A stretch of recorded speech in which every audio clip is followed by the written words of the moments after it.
All right. Well, good evening, everybody. Thanks for coming along tonight to this series of talks by some of our previous ArtSpark recipients. I'm sure a lot of you are here because you are thinking about applying for ArtSpark.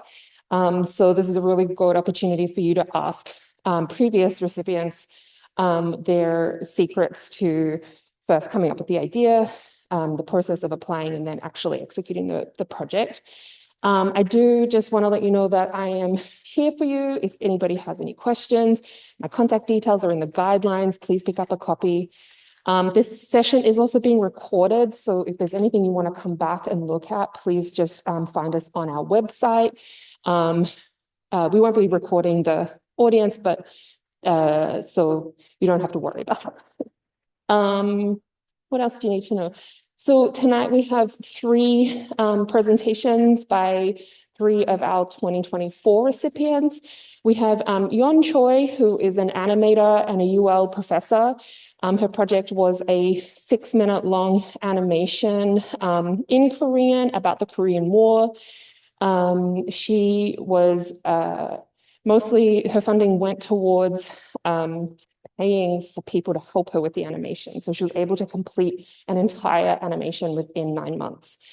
Milton Arceneaux came and presented us with an idea about doing a series of black and white photographs of the Creole people in our community. And he paid for expensive paper, mostly. But you can ask him about that. And then Jessalyn Newton in the back there. So Milton was a mid-career artist. So he applied for 5,000 and got maybe like 4-ish. And then Yeon was a mature artist and got about 8,500. Yep. And then Jess Newton is also a mature artist who got about the same amount as Yeon. And she is a visual artist, just in general, but her project was a mural piece, a public art piece that went up in Bro Bridge. It replaced the old birthday wall, which was becoming a bit of a blighted corner. And she got a lot of partners together to complete this very large mural. So we're going to start with Yeon here, and then we'll, do you want to fight it out? Okay. And anyone who's listening at home, you can just type your questions into the chat, and I'll ask them at opportune moments. And everybody's got about 15 to 20 minutes for their presentations, and then we might do a Q&A at the end of that. So, Yeon Choi. Thank you. Thank you, Anna. Good evening, everybody. As Anna announced, I'm Yeon Choi, and I'm one of those recipients for ArtSpark 2024 for my 6-minute long animated film. I'm a painter also, but I have to confess, I sold my painting so that I can get funding. But for the filmmakers, especially for short filmmakers, it's very hard to sell really short films. So that's why I kept saying getting ArtSpark is the best way to get my funding. So, and the characteristics of the work that takes a really, really long process. Typically, in my past work, one piece, it took 3 years, and another piece with really low funding, around $2,000, it took 2 years. It takes for a long time. And since I got actually more fun than ever before, I was able to wrap up everything in 9 months, which I think is just miraculous. So I want to briefly kind of talk about the process of the preparation for the grant and my grant scope, how it fits to the grant, and etc. But let me ask you, anybody here who is much lighter, who is planning to apply for film, or you guys all visual artists? or visual artist. Okay. So, but still I will go on and hopefully still you can find some use out of it. Again, since it's 6 minutes long and I have only 20 minutes, I don't think I can play my entire film that will take up all time. So I brought a trailer so that you can get some gist of what I produced. My loved ones lost. In the early days of the Korean War, the childhood survives, but memories linger, haunting the quiet places of her heart. Okay, so this is the trailer, and skip. Oh, sorry, that's actually playing the actual piece. Let me move over. Sorry, that's not what I want. Ideation. So, as I mentioned earlier, since it's really, oh, it's not showing the entire image. I don't know what happened, but long time ago, I mean, what I was saying. Since it takes a long time, a lot of times while I'm working, in the middle of working my project, ideas pop. But if I don't jot down, they just tend to vaporize. I use my sketchbook a lot. So jot down the ideas, make sketchbooks, and sometimes I just put in the back burner and pretty much forget about it. But sometimes it kind of makes me revisit. Depends on what happens around us. So for instance, not this film, the one that I finished before, A Bride's Diary, that's around 9 minutes long animated film. That idea was conceived a long time ago, but I pretty much forgot about it. But when the Me Too movement was really active, I thought, oh, maybe this is a good time to revisit and then finish that project. And then when the war broke out between Russia and Ukraine, I've seen a lot of sad photographs and the news on TV. So that's the time that I started thinking, oh, maybe I can kind of revisit this idea. That's actually, originally it was from my mother's writing. She wrote one non-fictional narrative short story, talks about her childhood memory with a little pond in town. And the pond is actually a symbol of the towners. And then she's the generation went through the Korean War. So apparently the Korean War actually changed the whole lives of the towners. And also I concerned more about the children. They asked really little. And then they lived really short period. And then a lot of times the war just destroyed their lives. That's why I thought, oh, what if the story is unfolded through children's eyes? They may not have the same childhood that we have. They may lose their innocence once they see and experience all the death. So that's how my idea was reformed for this. But then again, that is the period before I was born. So I had to kind of do a lot of research before I start finding the funding. So find some images, and also I found some books to read. And also architecture space is very different back then because there are more traditional housings than now. So I also had to find some images from there. And also I was lucky, I was able to get some photographs taken by a journalist after Korean War. Apparently one of my friends' grandfather went to Korea as a journalist, and she actually scanned the images and sent it to me. So I can kind of learn about their hairstyles and what kind of clothing they wore. And also surprisingly, I found that the children's faces, look at their faces, they're still happy, although they suffer from poverty after the war. And then also some old generations. So I had to kind of look for some of them. And then again, some of them became the mother of the character in my actual piece. And then also I have to find some airplanes during that time. And I think all the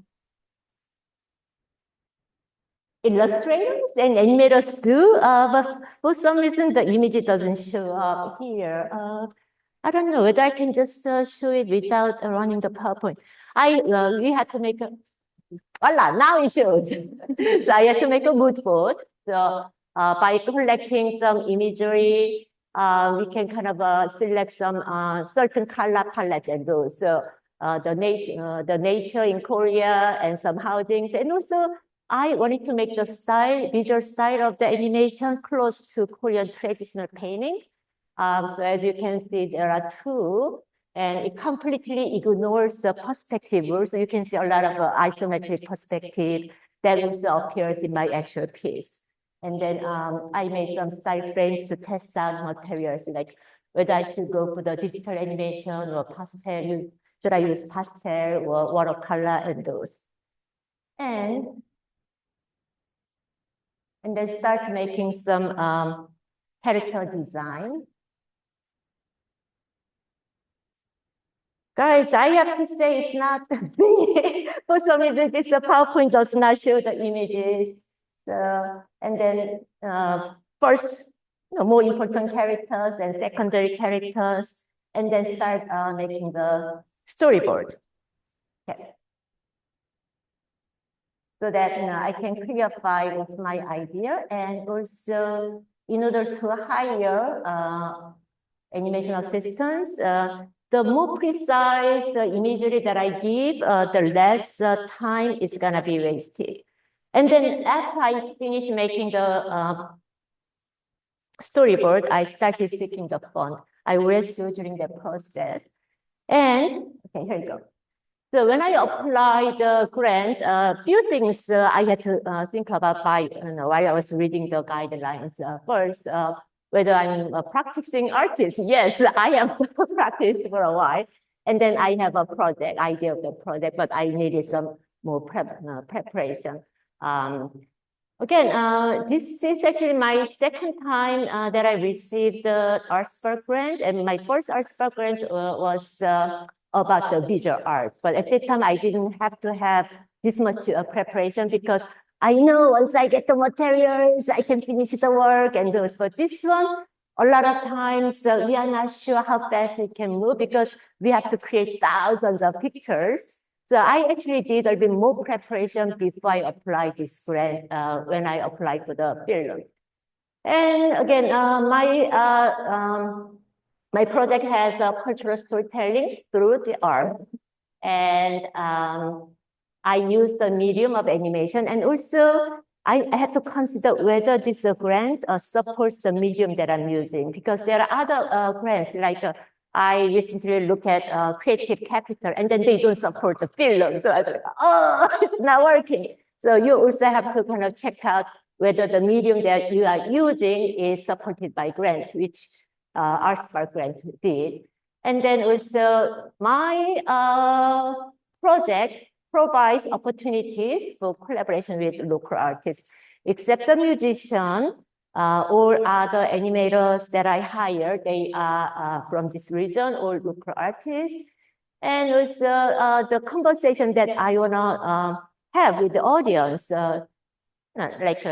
have to rethink about the war. In fact, it just hit me a long time ago, a journalist mentioned that a war broke out, politicians gain more power, and the arm makers, they make more money by making weapons, and commoners like us, we join the army. And then after the war is over, politicians get more power, and arm makers, they become richer, and then commoners like us, we mourn for their children. So after I heard, yeah, my heart was breaking. And when you guys hear this kind of words, you probably feel the same, your heart is breaking. So I think it's a common thing that we can always have to revisit over and over. So I thought, yeah, it'll create really, really good conversation with the audience, locally and nationally, maybe even internationally. So, yeah. And then whether it's possible within the budget, yes, I can make it possible. And can it fit to the timeline? Yeah, it was a bit tight. Normally, typically in the past, it took 2 or 3 years, but I had to crank up everything in what, 10 months. So everything was the checklist, and I applied the fund. And again, since I'm a mature artist, I applied $10,000, and I have received $8,500. So $1,500 short. So I have to cut some things. But again, some things I can do. For instance, promotion. A lot of times, promotion of the art, it can happen after the film is complete. So I thought that's something that I can find secondary fund later or pay out of pocket. And so I kind of cut down the marketing, the promotional ones and marketing to zero. And also another one that was listed in the proposal was publishing accompanying books. I brought 2 copies for you guys to take a look at it quickly. So initially I wanted to actually make more copies, but I cut down to 500. Again, when you have less, still you can find a way to do it. But the only one I didn't want to sacrifice was the professional artist service. That's what I really needed. And so how about, after I got the funding, how I formed the team. For the filmmakers, it is very important to find a good musician. It's like you are finding a really good doctor type of thing. Because again, even though the great musician, if the wavelength doesn't meet with yours, going back and forth takes some time. Because before I found this guy who also composed for my last film, great musician, but I really prefer small music rather than big orchestra type of music. But the first musician that I worked with for the other group project, yeah, the music was way too grand, so we had to kind of go back and forth to fix it, but that also takes quite some time. And then because of that, if you just rehire the same musician, then he knows what I want. And also I know his abilities, so I can just let him do whatever he wants. And then still we agree on the things, okay? So I always rehire the same musician. And sound designer, when I was working with really low funding, I did a sound designer too. But when I have a funding, I can hire someone better than me. And the sound designer who worked for me before wasn't really great, but she got a full-time job, so didn't have time. And instead of hiring someone else, because again, in the audio track, music and sound design will be all together. And also you have to find which part you need to raise up the music, which part you need to raise up the Foley sound and kill the music type of thing. But if 2 people are working, then communicating back and forth takes some time, and I have really, really short period of time to finish it. So I thought, okay, one person work together for 2 tasks, maybe more efficient. So I chose that way. And animators as well. Again, as Anna briefly announced, I teach at UL, I teach animation at UL. So I know all the talents. And also I know they need job when they graduate. So by providing this freelance work, they can also get a little bit of funding, and also they can also build some experience. So I always prefer to hire the local animator, especially graduating from UL. And when they do really wonderful job, I always rehire back. But a lot of times in the past, after they work for my project, they got full-time job and no time. So then I have to kind of find fresh new ones. But it is very important to have 1 or 2 very reliable and talented lead animators. So I have 2 lead animators, and then also I have 4 other animators. They can come and go. So I formed a team, but even though the greatest artists, still, if I don't really give a clear idea, like what kind of visual imagery I want and how long it takes for this scene, it is gonna be very difficult for them fully understanding me. So it takes more time to do it. So a lot of times before I ask them to kind of work on it, I make an animator. It's a typical process for all animators. So it's an extension of storyboard, but as you can see, it's a choppy, but it will have some keyframes to know how long it takes and what movement is gonna be. So after the animatic is formed, the next process is making rough. So this is a rough. So rough has a little bit of more information in there. So as you can see, the movement is a little bit more smooth, and all main characters have all frames in there so that they can only trace over. And a little bit less important secondary characters like a frog and fish, I just put only the important positions so that they can fill in between frames. So that's the rough. And then once the rough is done, now, yes, I can go move to the next one. I can move to line art. So you can see when you compare to the rough has a motion, but the lines are all rough. But I always enjoy working on the rough because I don't have to kind of clean up the lines, and I can more focus on having nice movement and good body posture. And then when they carry it over, they can retrace and have really clean lines. So those are some line art samples. And after the line art is done, then yes, we need to color. So this is a preparation that I gave them. So before I give them, because you don't want to have all different colors out of all multiple images. And yeah, so those are just my messy handwriting. Those are RGB numbers to get the exact color. Although there's a color samples that they can pick up. Some software doesn't really pick up exact color all the time, so I always give them some numbers. Okay, so it is done for all the characters, and again, my animation also has a slight color change based upon the themes. At the beginning, when the towners really happy and live their lives, it's more vibrant, more blue and yellow. And when the war breaks out, it goes more towards the red. And then after the war is over, everything is in ash, so it turns to gray. So after the main character grew up, the characters are a bit more tarnished, more desaturated.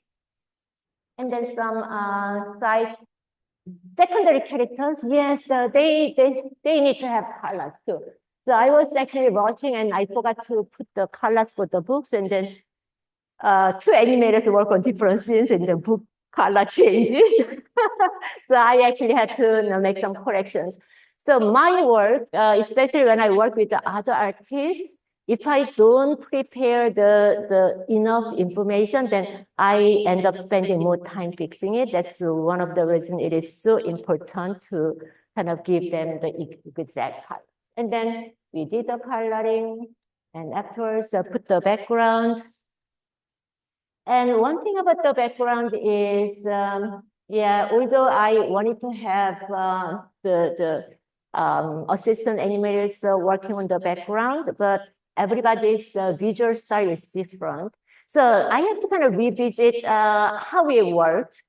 We worked based upon freelance style, and then we just met through online to discuss things so that they can use their own free time and they can use your own studio.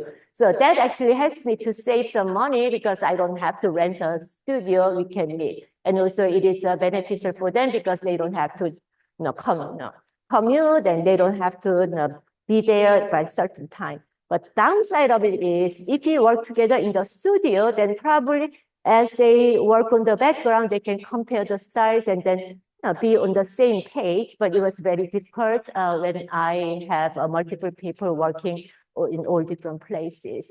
So I ended up doing all the background, but definitely the process of line art, that takes the most time. And coloring was really excelled through the aid of the funds. And then afterwards, the atmosphere, so that's the original background. And you can see a little bit of reddish color. So each scene I have to revisit and then give some coloring. And then VFX, yeah, animators did fantastic job. to add the fire and rain effects. And then shading. So you can see at the end for the finishing up, the highlights and shadows and those. So that's the typical process of creating the animation. And come on, go to the next page. And then we did a premiere in Lafayette. So we presented the work in the public space for the first time. And the far right, that was the flyer, and that's the scene. And then also we had like a Q&A session with all the filmmakers. And that's what normally we do after we finish the film. And then the next one is sending to the film festivals. So far, yeah, it got into 6 film festivals. In fact, Science Choice Award in Los Angeles, they notified, they selected my film like 3 days before the festival, and all the snow and things, I couldn't go. So until today, I didn't know my piece got the award. So it still has official selection, but yes, and this afternoon, I got the notification, I got the award. Because sometimes you don't know until you go there, and then they want to kind of reveal the secret who got the award and who did not. So that's how all the process took. And again, I take a Q&A. I have a Q&A session, but I also want to show you one website. So typically after I finish one film, oh, it's not showing here. So give me 1 second. Let me quit PowerPoint. Then it will all work. Okay, here we go. Okay, so typically I keep one website for specific film for 1 year. And my personal artist website, I pay the money, but these are just a free site because I'm gonna just keep it only for a year. But I can also put a lot of information. So that's the homepage, and in the statement, I can put director's statement, and I can put all filmmakers that helped for my piece, and updated screenings and information for the premiere, and yeah, some still images. So, and then also it's got the link to some other animations. So how am I doing? Did I talk too much? So I can take some questions if you have any. Can you talk a little bit about your experience working with ACA and Opportunity Machine? Oh, yeah, Opportunity Machine. This time, in fact, actually the first time when I received the ArtSpark grant, I had to take a workshop, and that workshop was about how an artist can promote their work and run the business. So at the time, I actually learned a lot. Like, oh, until then, I never did the social media. But that actually helped me to work on the social media. And I'm a bit staying away from the Facebook, especially now when they don't do the fact check. I'm like, I'm gonna close my account. But Instagram, I post my new work constantly. And also a lot of film festivals also become followers so that we can exchange a lot. So use your social media. That's what I learned the best from Opportunity Machine. And this year, again, they offer some really valuable opportunities. I took some workshops, online workshops. They talk about branding, and also, once you get the ArtSpark grant, you will get the 1 year free membership at the Opportunity Machine. So you can use their equipment and conference rooms. And in fact, when I met with my team members, I actually try not to use UL equipment because once they graduate, university doesn't want them to be around because of the insurance issue and those. And then, yeah, the conference room at the Opportunity Machine was a really great place that our team can meet. But I don't know whether they still do that, but I highly encourage you guys to take those online workshops. So they offer some how to promote your work by with video and those, and I found it quite useful. So any other questions? Okay, thank you.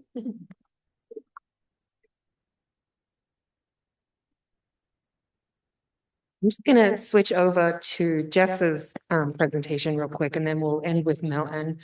So just give me a second. I'm gonna bring up the photographs.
So I'll just start and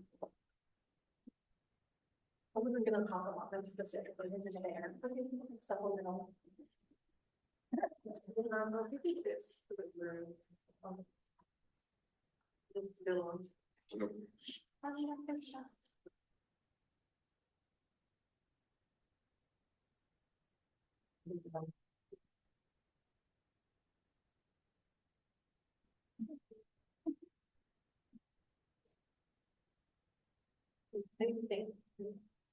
Okay, hi, I'm Jess. I applied to the ArtSpark grant and got awarded for a 1500 mural project. Initially, I didn't want to do a mural. I actually had a personal project that I kind of wanted to work on, but the more I've talked to people in my community, it just kind of presented itself as one of those growing projects that kind of went out of control on its own and ended up being a huge mural project. So sort of the first thing that I wrote myself some notes because I talk very fast and I try so hard not to go 100 miles an hour. So I made myself key points. So when you're applying for the ArtSpark grant, don't be afraid to just dive right in and like write every single day about the different things that you want to be stuck with for an entire year, because it's a year now. You're gonna really love the project and you're gonna be there and you're gonna get into the nitty-gritty and the hard parts. So research is your first thing you should do. For a mural particularly, is it gonna stand? You're gonna have to. This is the mural. This was initially a wall in a ridge that was called the birthday wall. If y'all from here, you're probably familiar with it. It's kind of a famous wall or ridge for about 50 years. People have been posting happy birthday wishes and funeral and memorial or sale, whatever they wish on this wall. And it ended up, actually there's snow. If you have to see the snow.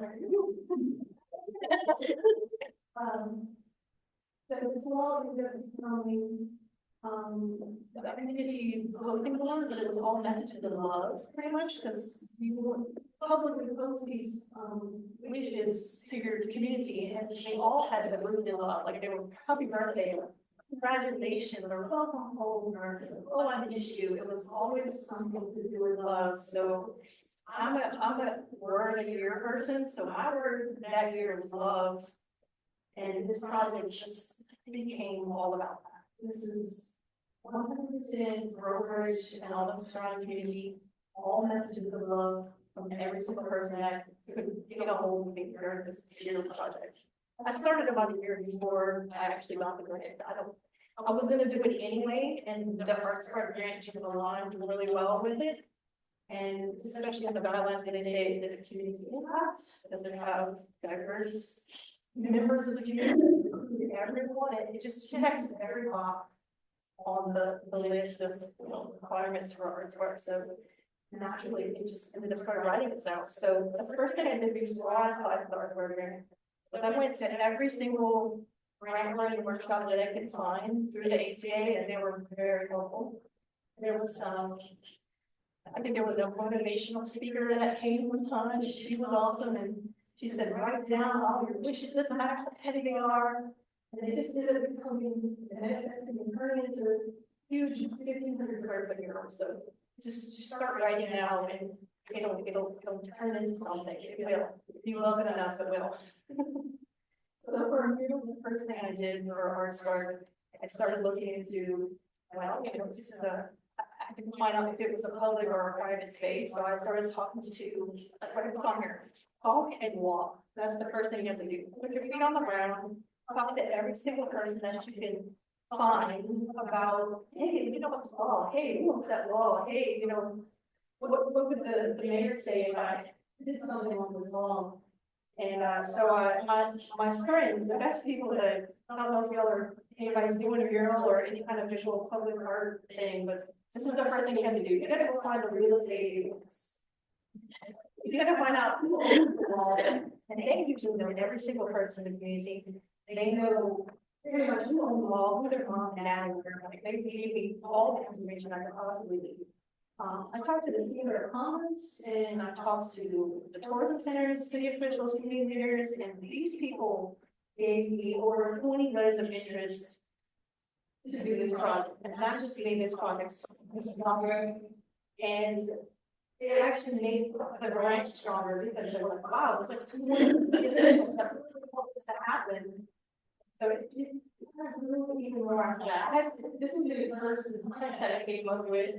It's changed a lot since then. This is why I went around and talked to the mayor about, and like, hey, let's do this cleanup and make our city wall an example of there. They would stay up for years of time, and they did crash on the side of the road, and it did very simple thing, and people did not want to see it go away, but it ended up kind of getting trashy and messy, and they would go into the drain and go down to the bayou. It became problematic after a while. So this is a solution that we proposed to the city as, let's beautify, let's make it pretty, let's change it. It's just Google, your best friend. If you do Google Maps, you can go back, I don't know, 20 years and look at the same location. So this is how long this is involved, and I think Google goes back to 2008, but this is I think from 94 when I was in high school. I'm saying that age now. I think the football players and the cheerleaders would do these big, huge rivalries with Cecilia the Tyler, and they big banners, and the Cecilia pull-ups around, and then put it on the wall, and that's kind of how it started, and everybody just started putting whatever they wanted after that.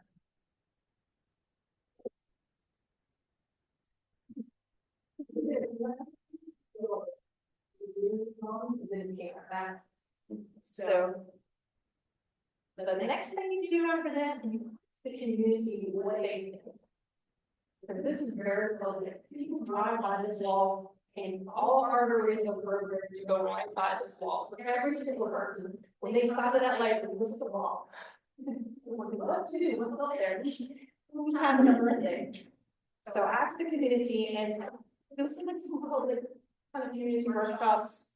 When I got the grant, I had already set up through the public library, the conference room, all the community workshops. They were already on the books before I even was awarded the grant. But I have to know what everybody thinks because this is so public. I don't want to go in there and paint a wall and get eggs or something.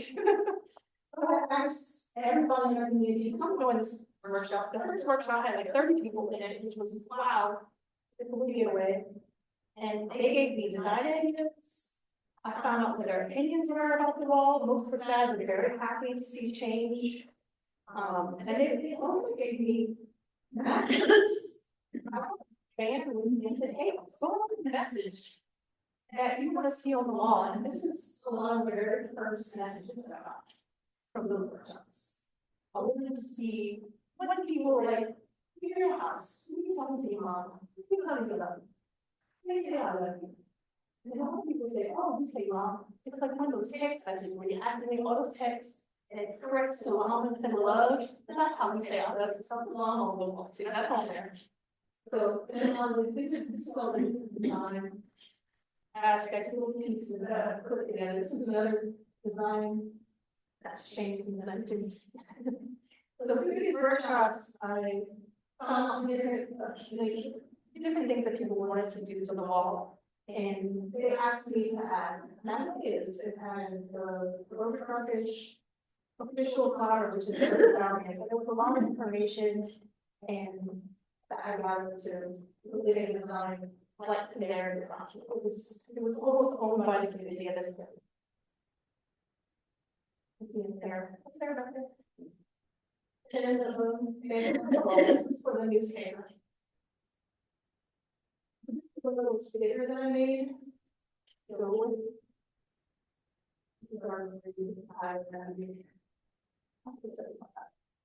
Okay.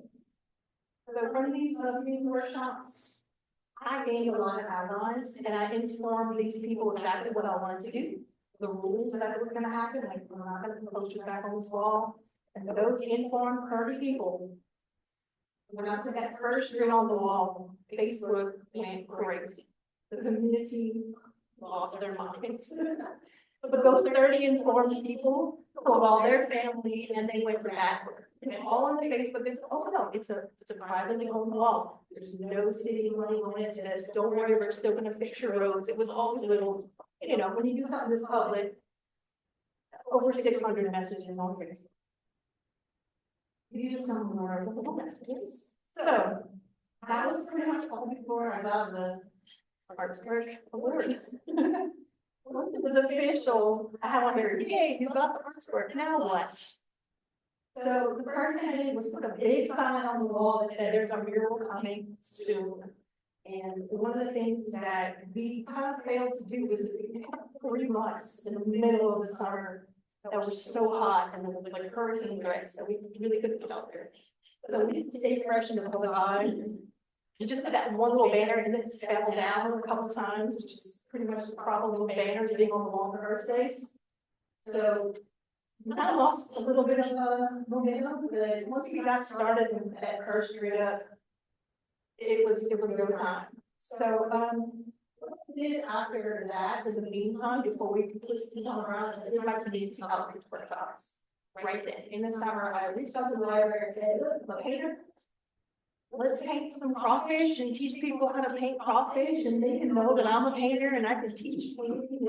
You can trust me. I can paint your beautiful wall, and you don't have to worry about me destroying, a beautiful public. So that's how we gained our trust by our community outreach, and people loved them. And all these people that came to this workshops ended up becoming volunteers. They ended up becoming founders. They ended up becoming great supporters. This is our t-shirt that we made for our sponsors. So I got 8,500 for the advertising, which is a little short. So in the project budget was 27, which was a lot more because we had to finish the wall. It was very old, 75-year-old wall, deep groove. There's no way you can paint all the little messages on the curve that goes 2 inches back into the wall. So we smoothed the whole bottom part out. And that ate up half the budget right there. So we had to go and get a lot of funding. So all those Chamber of Commerce meetings that we went to and the elbows that we were at the tourism center, we ended up making all of the sponsors say, hey, this is a public hall. It's going to bring some tourism to the area. So they were happy to give us plenty of money. So we raised almost everything that we did and we got going. very surprising to wake up, oh, we give you $2,000. The best place to find community funding, if you want a community public project, is the community global banks. You want to bank, community bank, all the ones that have community in their name, they're gonna give you money, they have a budget for that, they're ready to like throw their money at anything that they will be public facing. You just have the process, and you're gonna put their logo on your t-shirt, and just shout out on social media, and that's it. And they're really happy to give you money. And they're great for it, and you should have volunteer hours, so you have extra people on the ground with you. You're very beneficial. Definitely the real estate agent is one of our really good sponsors. She was happy to sponsor products. And all those initial first people that you talk to, they all become your supporters and sponsors later on. The next thing after you get your ArtSpark award is get all your supplies and all your materials right away. Anything you have left over, wait and sit on, because you're gonna need to go back, you're gonna have to buy 3 more cans of paint. It's always gonna happen. And you're definitely gonna go over budget, and that's what's on you for. So, when it comes to accomplishments, that's, I don't know how many projects we have, but that's just one of our big hurdles that we've had to get over is, I had to create these sponsorship packets. And I hand deliver them to every single one, and it's fine, like they go with all the restaurants, they go, all the local businesses, all the real estate agents, everybody that we could possibly find within the community that was affected by this. And so we put something in every single person's hand. The only advice I have is to explain everything to them. They're not going to read everything that page. Even though I hand them, let it to you all the time. And the first thing I tell them is, we got this big, awesome grant from ArtSpark and HCA, and they're gonna make sure this project happens, so it's insurance. So you don't have to worry about it not happening, I'm gonna definitely spend your money, so. You're more likely to give you money for that project, because you have this nice insurance cushion. Let's see, so one thing about merchandise, so I've made t-shirts, is pre-order the t-shirts. I don't know how many people want first, but I ordered too many. I should have got first, but that's pretty much one of the downfalls. You know, other ones, I'm gonna have that next time. We did something for our sponsors that was also, we wanted to make sure that they were shouting for the all their money's worth. So we did the sticker hunt. It was exactly this little heart and a BB, so it was the heart of our bridge, because this is what this mural is, the heart of our bridge. So we took the little stickers and we hid the heart, all the sponsor locations. They did a sticker hunt online and said, hey, go find out where the stickers are. Go find them. So they had to go physically to this location. It's so that the massage parlors and I helped them. They felt like they were being seen and then had new customers. So this is another one that's really long. Once you get like all that, painting is the easy part. That's what I have on my list. You just gotta get the funding, figure out your budget. The big problem that I had was actually scheduling for everybody. I'll learn later. We're not going to be able to be there on the first day. This is fly run day. There's no way we're going to actually work on the first day. We're going to go back and get, oh, we don't have drop offs. Oh, we have to get extra rollers. So the first day on a big project like this, you never go. So don't schedule everyone on the first day.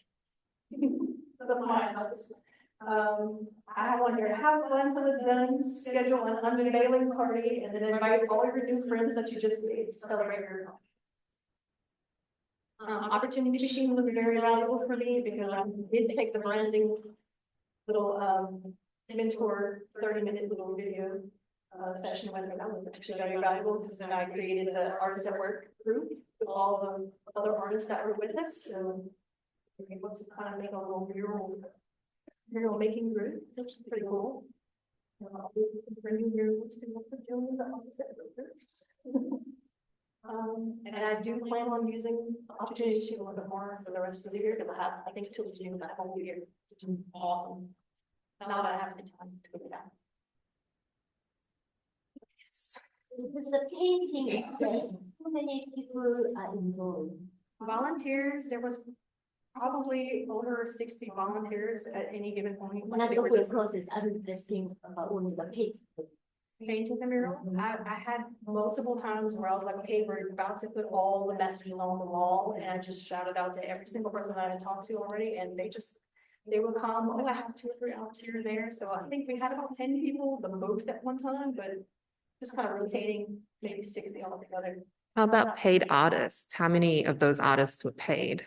We had 3 paid artists, and then we had Robert Dafford as our mentor, but he ended up doing all that back. Thank you. I hired a cleaning crew to take everything off the wall, pressure wash it. We had the donation of the lifts and all that stuff, so that was pretty cool. A photographer, professional photographer. Oh, and I had a guy come and see it as well. That was another local company that we. I want to ask you, because yours is a little bit different than everybody else's in the fact that it's public art. And I think, so last year was the first year we got funding from the National Endowment for the Arts to fund everybody, and it included some extra requirements. Can you tell everybody about the extra requirement that you had to do? Nobody else had to do it, but you had to do it. And historical document website, I don't know their exact title, and I had to go and find the map of the site and then blow it out and say, okay, all the River Bridge, this is the historical district, and I had to send them that picture. Then I had to zoom in until I got all the way to the actual wall, and then there was a historical building right next door to it that was the same property, and I had to prove that this was not facing a historical property, that it was, we had permission to do this, and we had to go through all this, and then they gave us a nice big stamp on it. Okay, here you go. But it was a lot of upfront, like we had to do a lot of mapping and take a lot of pictures and send it all to them to prove that we weren't destroying something historical or anything that needed to be preserved. It was facing a gas station, so we weren't worried about it. I think that. Tim, any questions? I'm sorry if I talk way too fast. I didn't really eat anything in here. Did y'all see the little clip video that they posted of all of us? They had me right at the beginning of my video. But we understood you clearly fine. Do you want to work on the public art again or more in the future? I do. I really do. I actually enjoyed it. I mean, after we got over that initial shock of everyone like really freaking out right when it started, they really loved it. We had people honking and, oh, you're doing a good job. And they would tell us the love messages out the window as we were right on the street. There was a sidewalk about 4 feet wide and then road right there. So we blocked one road. We had to go through DOTD and get permission to block the road too. That was a whole other thing.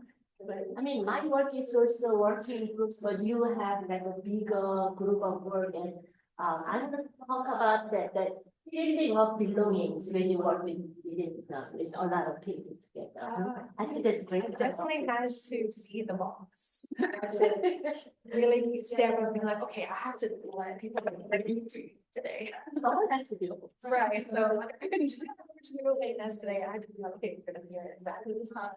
We're gonna be over this section, but if you're going further than that, we're gonna go there. So I had to really find a crew that I could trust. Like if I had to go onto the bathroom and somebody walked up and asked them a question, they had to be able to answer it. I have another question, because I think I'd really like to know what your experience was before taking on such a, because that, how big is that mural? 1,500 square foot is only half the wall. Right. So most people live in houses smaller than that.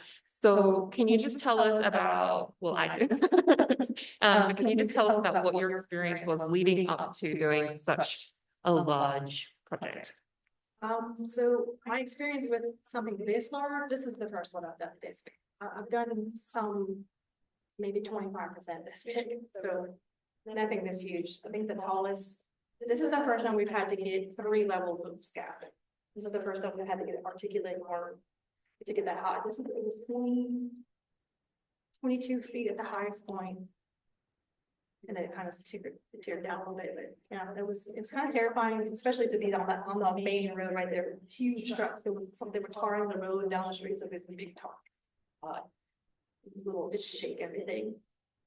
So it's definitely a learning experience. The first time I've ever done all that. But I mean, I have experience with murals and stuff. You mean like my career? Yeah, I think just in general, like how does somebody get from, you know, get their 15 years of experience Oh, and then they're able to like, you know, move from doing small 350 square feet pieces to however whatever that math is. well, I find myself being highly ambitious a lot. I really just like, I'm just gonna go bigger, go up, just keep going bigger. So that's how that happens. But leading up to this, I've tried to scale things bigger and bigger and bigger every time. I started off making really small little jewelry things, and then what's it called? Make some paintings, and I would make them bigger. And then I started making Mardi Gras props, so they ended up being, you know, as big as a person. And then Mardi Gras floats, you know, big as a car, and now big as a wall. All right. Does anybody Over 15 years, I promise. Does anybody have any more questions for Jess about that project? What was that property before? It was a car dealership.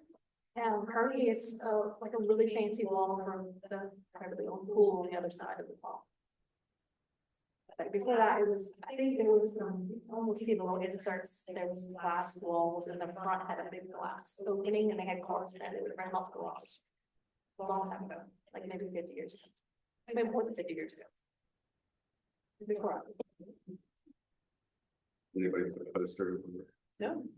The only poster we've had since we started was one of the little railings on the outside, but that was it. I haven't seen a single poster, and no one stabilized it. They have a little, like a message or so, and they think we don't notice, but we know what's out there. Oh, yeah. Remember. I've only seen one extra message since then. There's over 300 messages on the wall currently that we know of. We do hope to expand it another 1,500 square foot all the way to finish the wall in a couple of years after we raise funds for it. We'll see. Is there any concern with that breaking down the seal? The top of the wall, there is a like addition, like kind of like decorative part of the top, but the bottom is very solid. The top has a little bit of breakage from where the water gets in and freezes, so it's kind of crumbling up there. But where we stopped, it was pretty much where it stops at the damage. But we had a structural engineer come out there, walk the whole survey with us, and look at it. He measured it. So okay, look at the charts and never stopped the project. So I'm assuming it's good. The owner, I think, has a couple of people that repair a couple of things on the inside, but so far the outside is perfectly fine. It should sit in front of the 20 years or so. I know everybody is.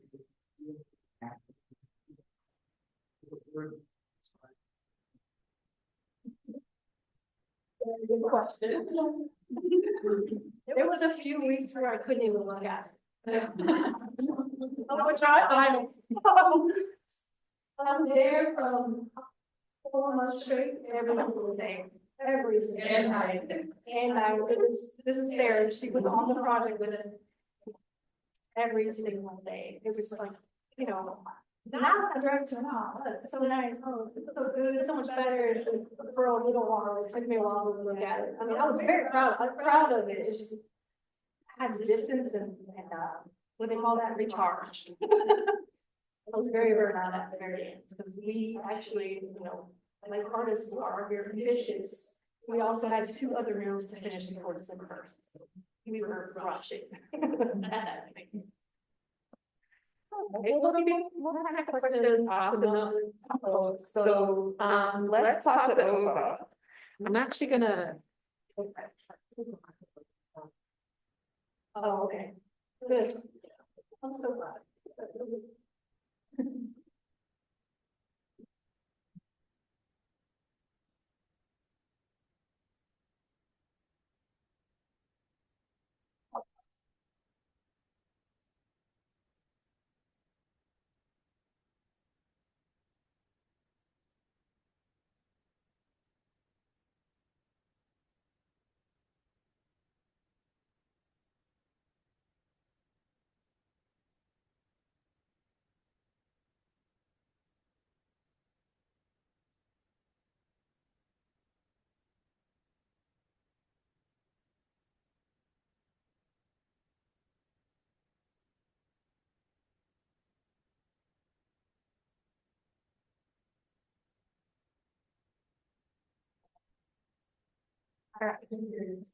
So, Milton Arceneaux.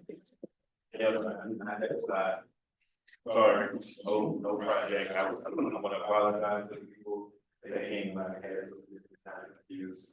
My name is Milton Arceneaux. I was one of the recipients for the ArtSpark immediate career artist, which went up to 5,000, and I was awarded 800. I did not want to, never applied for a grant before in my life. I went to Art Village to go to a workshop for ArtSpark. I had met Anna at, I think, Tool Library before, so I did go to Leah's workshop, and they were so helpful, to be honest with you. They were really helpful. They were like, sorry, maybe it's really like, I'm not just, anyway. So I was like, no, I'm not applying to wrote a grant before. I was good with my pen back to school, but never wrote a grant. My wife, being what she is, she was like, you feel not. But they gonna take no. I was like, you're right. So I filled it out, edited it a few times, went back and did it again, edited it a few times. And one of the artists on the project is also my cousin, and he's a graphic designer, amazing editor, a real mentor. He was like, but it's fun because, you know, everything that I wanted to do comes from Italy. The book comes from Italy, the paper comes from Italy, the mats come from Italy, and it's really, really pricey. And we do a lot of work for free. So it was a way I could get paid, but it was a way for them to get paid. So I filled it out. And then I got an email saying, you got it. I was like, for real? I actually called and was like, that's a mistake. But it wasn't a mistake. And it really wasn't a mistake. So my project was, I'm a photographer. I love art, like photography, like black and white art, like it's timeless, but nobody books me for that stuff. They want an Instagram picture and social media and a BBL with Photoshop. So I never get to photograph what I really, really enjoy, and that's black and white art. But it was deeper than that for me. I believed in doing something with a purpose, and I wanted to photograph 20 individuals in the community, Creole people of color, so people can know who they were and to celebrate them. I think too often the way we pass on before we photograph them, before we do them flowers. We did it the year before, it was quite different this year. The process was we wanted 20 honorees in different categories ranging from tech to healthcare to, it was 20 categories. And one is we do a highlighted artist. I'm not gonna lie, my favorite category is Unknown Hero. That is my favorite by far. So this year we decided to put it out there that we were gonna get nominations because we wanted a further reach. Like we didn't want to honor people we know, we didn't want to do conflicting, we wanted to really go beyond. And so we did that, and that was a mistake because it wasn't necessarily a mistake, but we left the window too open, right? We left it our first time, and then we had a panel to decide who was going to be honored from those nominations. Like you said, it's hard to schedule those people, and I didn't leave enough room to schedule 20 people. And in those honorees, we had someone that was playing a vibe that worked for Washington, that was out of the bowl, no, not the bowl. Mamu, that's where she was from. And you have to look, this person's gonna fly in from DC, and then you have some that guy grew up on Surrey Street, he was in Washington, so we had to schedule that, him coming from Washington State. So I left the window open too long, lesson learned, won't happen again. But it was a great process. I didn't know if ArtSpark was even gonna be interested in it because, it's photography. People dismiss photography so often, but it's like, it's always the first thing you look for. Besides the Mac like pop in Louisiana. Somebody dies, it's like I need a picture and the Mac like pop. That's Louisiana. So, but it was very important. That's one time I lost my drive for photography, I was tired of the social media posts, and I started to take photos. And then I went to the museum in DC, and I started seeing photos, and he was showing like, the value and a lot of landscape photography that I'm really not good at. But it reminded me why I take photos. Has anyone ever heard of Jamal Shabazz? British Jamal Shabazz, 1990s, photographed all the 80s. But before Jamal Shabazz, that was ArtSpark, Garden Parks, everybody. Garden Parks, Shaft? Garden Parks, but before that, there was a guy named Harry Shepard. He was a photographer in Minnesota. He's not. Because he didn't take photographs for anything other than to show people what people of color look like in a positive light. That's it. Wasn't for clout, wasn't anything else. And I wanted to make sure I document these people for that very reason and celebrate. So I did that, photographed them, won a few awards. How I get to Italy is a lot of people ask me that. So I won a few global awards for photography at 18, but I didn't. I won a few global awards, and because of that, I had access to Italy, which is a graphic studio. I've done some work with them, and they printed it. They have amazing paper. Like their job is printing portraits, photography, head photos.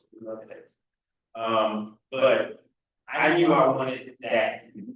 So I was able to reach out to one of the biggest expenses was the paper.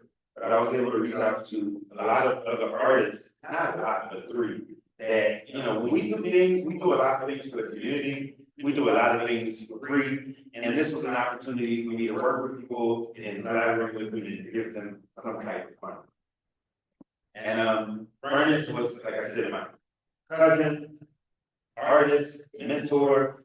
I was able to pay him, and it was exciting because when you work on projects as a photographer or graphic designer, people just give you stuff that is trash most of the time, and you can't really create stuff because the quality is low and it's not the right thing. But this was the first time we were able to really collaborate with each other, that we were able to put quality together. There was no time that we had to work about where they needed this, and that done, or you had to wait on photos or any of those things. So we were excited.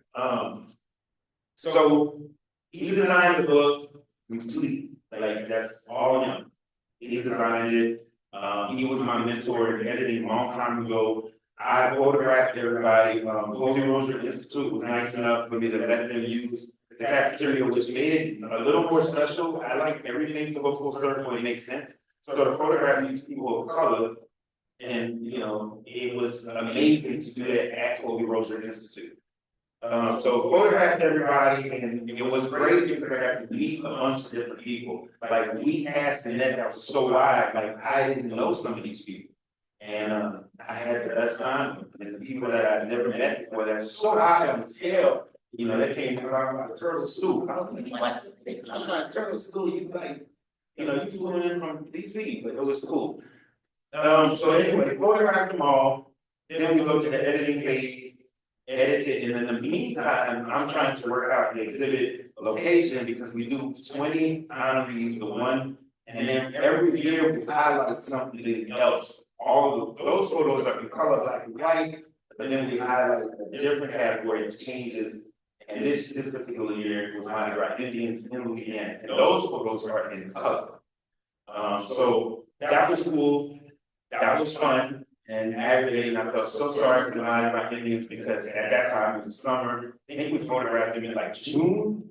Oh my God! And Hyman Park, the mosquitoes, because I wanted the water, and it was really, really tough because I had to shoot that in like 5 minutes. Those guys were so hot in those costumes. So we did the editing process, and I was going back and forth with the city. It was supposed to be in Amazing Freetown, but we know we didn't have enough walls. So the city was like, "We want you to exhibit." I said, "Huh?" They were like, "Yeah, we want you to exhibit." So to have 21 photos of people of color in the city hall And on first they told me no. But then I did, that ArtSpark ACA thing, I did that. And I was like, you gotta go back and tell them this. So I did that. I actually went back and I was like, it's ACA, ArtSpark, I'm one of the recipients. Let me use the wall. And guess what happened? I got the wall. So it stayed up there for 30 days and it was amazing. Some of the money we took and we did a whole program, the graphic design with Ernest ended up creating the actual cover art. Is in the book. And we made it like the intro poster and it ended up being art. We designed like a card on this beautiful paper. And it was really amazing because he's just so good at designing, which elevated the photos. So the paper there was on fine art paper, archival mats and whatever. But these, so we do the we take the photos and we make a book. This is what is important. And Anna told me 20 times, hey, look, I was like, we tried to get the book, but it was fantastic and I could pass it around. It's the book that we made is 12 by 16. It comes from Italy. It's on Tintoretto paper. The top is soft touch, vinyl raised. Absolutely amazing. Complete layout between the both of us. I was able to hire another graphic designer to do some of the marketing material, which was awesome because, like I said, the people I choose to help me often work with the community, so they never get paid. So it was really good to get them paid this time. So the exhibit stayed for 30 days, made the book. The book is in so many places. For me, it's a representation of people, Creole color. Unfortunately, we live in a place where it's like a lot of things are Cajunized, and when they connect Creole, they always like marry the two. And this was the way for me to say, I want just Creoles of color to stand alone, but they don't have to always be married. That was really, really important to me. That's one of my missions, is to photograph people of color, because I think they're underrepresented, just like Harry Shepherd is one of my missions. And this was absolutely amazing. And it became more amazing when, so 2 years ago, I filled out an application for the exhibit here. They did it, little did I know it took that long. So they called and they wanted the exhibit for Black History Month. That was crazy because it actually downstairs at the same time. And it's really, really interesting that happened that way. But when we were hanging up the photos, and we took these photos, June, July, something like that.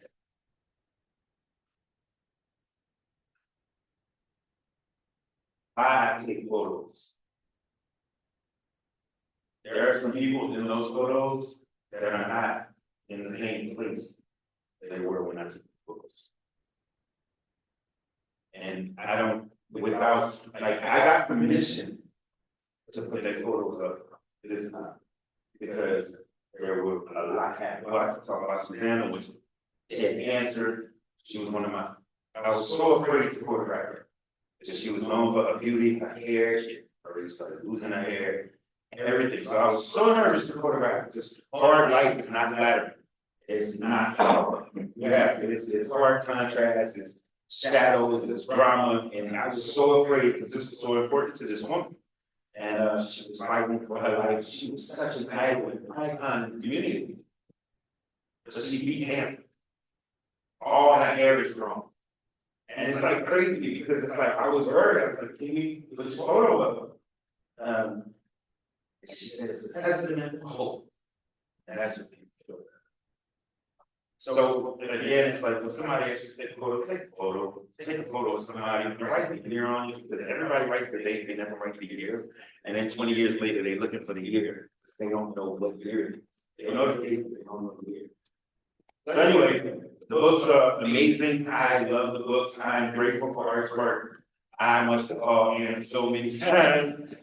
She helped me, like I said, it was my first time writing the grant.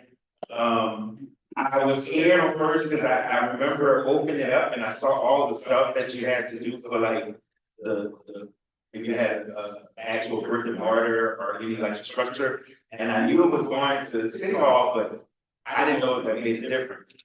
But it ended up not making a difference. I didn't need to do that to do. Yeah, I was so nervous. So I passed the books around, photos are downstairs. And I am proud, I am happy, I am so grateful. Y'all don't understand, artists don't get paid. Like, we are struggling all the time, let's like make it big time.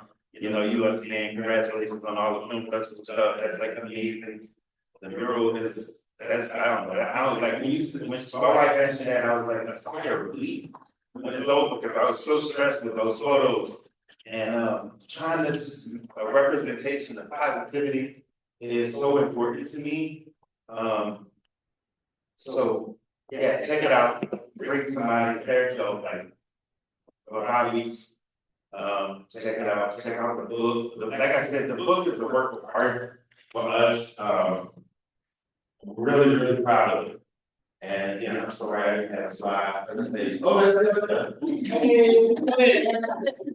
so that's actually some that. And it was really, she was really important to me, and Shannon and his Ruth and these people are so under, they're not praised and congratulated. They make history. And I hope that they have representation in this place that I'm with one. And I can travel, KCA, mayor's office, this an easy person.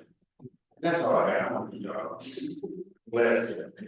What you get? That also made you know all the models personally. I didn't know him personally. That was the reason why we wanted nominations. We wanted people to, but the nominations had a catch. So you couldn't just anonymous. You had to actually write why you were nominated. Because if they wouldn't, and somebody asked why, I said, well, they not working the time of saying why they deserve to be nominated. They didn't deserve to be about all. That's really helpful, but no, I did not know all of it. Then, my first question is, why you taking progress of them? Did you ask them to, do certain poses or they just naturally? So there were two photos. One was the announcement photo of the honorees, and the second one was the printed photos. So I did a deep dive, once I got all the honorees, I did a deep dive on everyone to find out their mannerisms. Because people pose all the time, but that was not what I wanted. So I lied to all of them, except Shannon. And I told them to pose, and that's actually the announcement photo. So when they relaxed and I just kept talking to them, they started doing their normal thing because they thought the photo was done, it was finished, it was over, so they became who they are. And that's how they really everybody was like, these two are literally the only two people I actually wanted because she's holistic and she's always with the jewelry, and Susanna was a model, so I wanted her hands in the photo. But outside of those two, no one else was supposed. Yeah. So I just tricked them. I had one person was holding them, she was like, I don't do that. I'm like, look at your and so enough she realized that she's always living. So as an intermediate or emerging artist, you were granted between 25 and $5 grand for this. Were you able to cover the project with it? Not even close. Yeah, so did you seek more funding like the mural project? So once we, Anna suggested I go back to City Hall, I realized the power it had. So just being awarded the grant, it was, it helped, like it just helped other people. I get travel, like I got some money. The current, like I can run article. So like because of that, like other people came along. And I used it as my advantage and still paid some out of pocket, but you know, it was way better than what it was, you know, would have been. Right. It was close, not close enough. Like I really wanted to give more people a book, but the book cost itself, that book cost like $220, $230 a book. Right. So I wanted to give more people books, but the money just didn't allow for it. But it was a really, really big help. And it was, let me tell you, one thing about it was really easy to track the, like the expense report. That I was scared of that. So I'm like, But it was really easy to track, and I submitted it, and it came back like, oh, do this receipt, and they were real. I'm just really happy at, and I was there. Well, One group was from the first. Second to the books. yeah, which is good. Can you talk about the picture of Ernest Day on the first one? So the book is actually the new one. So the book, the design that he did, is at the back. So we decided, I wrote everything in the book. So don't look at that. One is he wrote some books. I was so close, one is over. But there's a point, and I feel like I believe in calls to action. So this book I wrote a calls to action poem. And I was writing the poem, and then Furnish would read the poem, and his first meeting was drawing, right? You know, right? First meeting was drawing, right? That's so the first meeting was drawing, so he drew an original piece, and we call it mosaic. So he drew like a more mosaic structure, a house and everything. So that's the original art. That's why we put it on the program, on that paper. It was pearl paper, I believe. We put it on pearl paper because one, it would go home with a keepsake of that event. And it's real art, it's original art. So in the book, you don't just have portraits, you have real art. That was great. That has the value. All right, we're getting just at 7 now, so I'm thinking maybe we can just get all three artists up and we can just do like a final quick Q&A.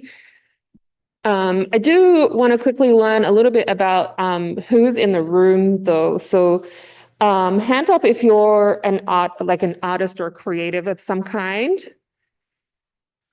And then hands up if you're just here to see Milton.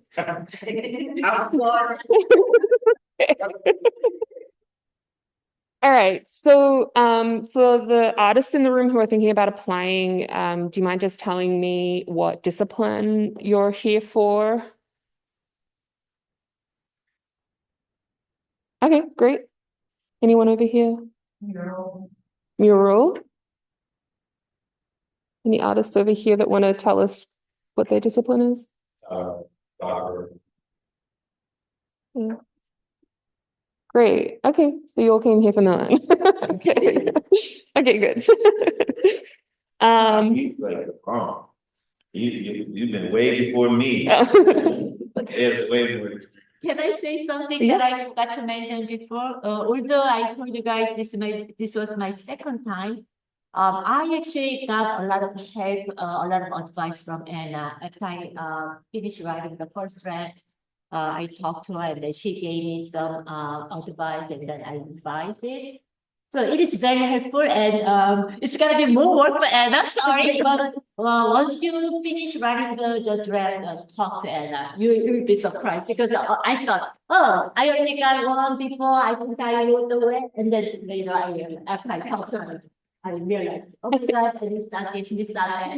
So yeah, I think that the program has grown a lot in the past 12 years. And so the level of artistry and the level of grant writing has really increased in the past 12 years. So it was really smart for Yeon to actually come back and talk to us because I think that the competition back when she first applied is different than it is now.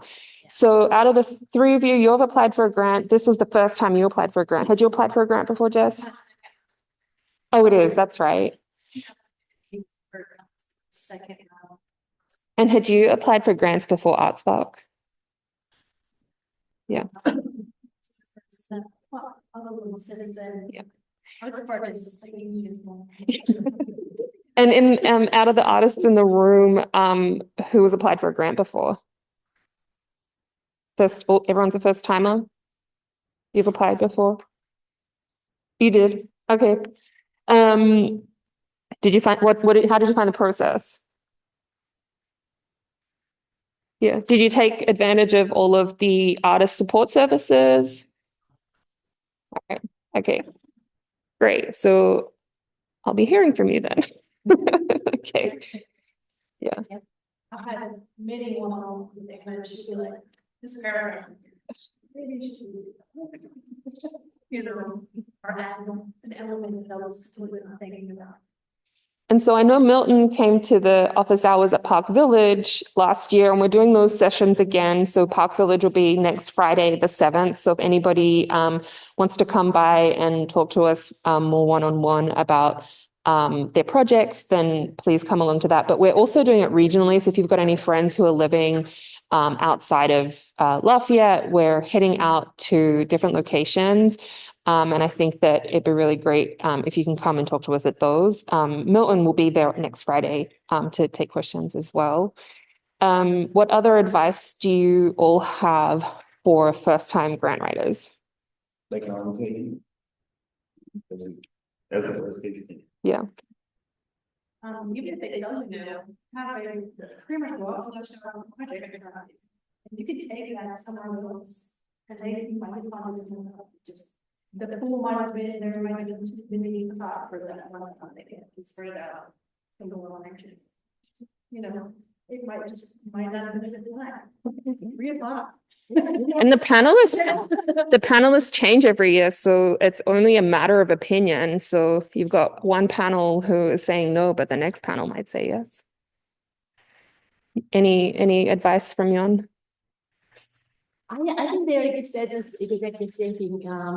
My advice is yes, talk to Anna and get some feedback. And yes, again, last time when I got the ArtSpark, it was not the first application, so I got rejection first. And then again, the preparing the application itself is a good learning process, and it actually helps you to get ready for the second time. So we apply.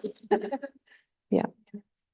Just remember, it's really and make sure you get it. You don't want to write a whole grant for all these. Yeah, I think that's another really good point that each of you brought up, is that you all had your projects pretty fleshed out before you even decided to apply for it. So kind of, but like, you know, right. But you had an idea of what you wanted to do. So it's not just that. Okay. Okay. You just knew you wanted to apply. Okay. Talking to peers, I think one of those, the motivational, she had to do a flyer. Aileen Bennett. Her workshop, motivational, it's like how to write out big things you want to do. It's going to take that long.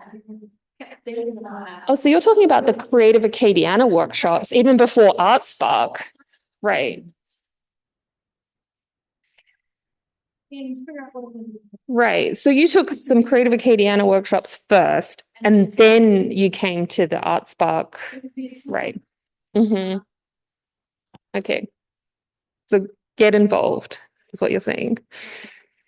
Yeah, I think like applying for a grant, especially in the mid to mature categories, is really important to have kind of an idea kind of fleshed out before you actually submit. I think coming to us with an idea of wanting to apply but not having a project in mind can be a little bit problematic. Like it's really about having an idea and then fleshing it out when you get to us. I think they're the types of applications that generally panelists can see have a lot of effort has gone into.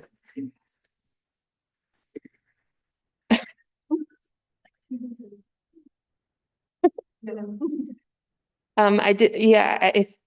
Grant writing in and of itself is an artistic practice, and I will stand by that. And the more you write, the better you get at writing, the better you flesh out your projects. Yeah, don't get discouraged if you don't get a grant. Not everybody can get a grant on their first try, Milton.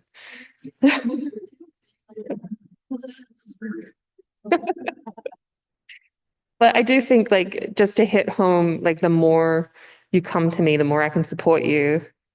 And I'm not writing things for you, but I am telling you where things need to be strengthened. So please do come to see me. Any final questions? Park Village, it's on Moss Street. Do you know Park Village? Okay, so on our website, you can go to Acadiana Center for the Arts and go to the Opportunities tab, Opportunities for Artists, and then ArtSpark page, and all of the details are in there. And they're also all listed in our calendar of events on the ACA's page as well. There's that one. There's also another really, I've put another workshop on, which is called just an idea workshopping session. Previous applicant, previous recipient, Rachel Netterveld, will be coming along, and anybody who has an idea that they want to pitch to her, she will help you strengthen that as well, like how to build on your current idea and make it, grant. She's got a lot of grants, so she's really good at giving feedback. Yes, yeah. So that's Rachel. Yeah, and she's very good at telling you where your gaps are in your application or your project. So that one's coming up in February as well. But all of the details for these are on the website. Get as involved as you can. There's also a button on the website to book some time with me if you just need some one-on-one as well. Anyone else have any questions? Okay. You got any final words? Good luck. All right. Well, thanks, everybody. It's only taking paper for us to make one circle. And if anybody would like to stick around, I will open the downstairs gallery very quickly before we all head home because it is late.